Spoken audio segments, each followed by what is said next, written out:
အားလုံးပဲမင်္ဂလာပါရှင်အခုဆိုလို့ရှိရင်တော့ဟုတ်တန်ရှိရေးကုမ္ပဏီကနေပြီးတော့နေစားကတရက်ကို15000ကျပ်နဲ့တန်ရှင်းဝန်ထမ်းတွေခေါ်ယူနေပါရဲ့ရှင်၆ထောင်မဲ့သူတွေကတော့အသက်18ကနေပြီးတော့50အတွင်းကိုလာရောက်ရှောက်ထားနိုင်ပါရဲ့ရှင်အလုပ်ချိန်လေးကတော့မနက်8နာရီကနေပြီးတော့ညနေ9နာရီခွဲထိရှင်အလုပ်လျှောက်ထားရင်ယူလာမယ်ဆောက်ရဲဆန်လန်းလေးတွေကတော့မှတ်ပုံတင်မူရင်းရယ်မှတ်ပုံတင်မိတ်တူရယ်သကောင်စင်းဒါမှမဟုတ်အိမ်နောက်သူစင်းအဲစင်းတစ်ခုခုမိတ်တူရက်ွက်ထောက်ခံစာမိတ်တူဓာတ်ပုံသုံးပုံတို့နဲ့လာပြီးတော့လျှောက်ထားလို့ရပါရဲ့ရှင်ဆက်သွယ်လို့ရမယ်ဖုန်းနံပါတ်လေးကတော့3998161838တနင်္လာနေ့ကနေစပြီးတော့စနေအထိမနက်8နာရီခွဲကနေပြီးတော့ညနေ9နာရီအတွင်းကိုဆက်သွယ်စုံစမ်းမေးမြန်းလို့ရပါရဲ့ရှင်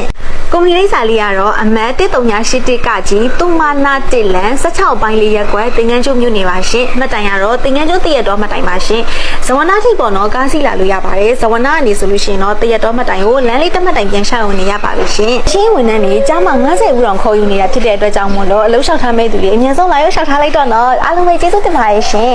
အသက်အရွယ်ပညာရေးချင်းလုံးဝမကြည့်ရဲ့စူးစမ်းချင်သူတိုင်းအတွက်ခွင့်ရရှိရဲ့ဟုတ်တယ်ရှိပါ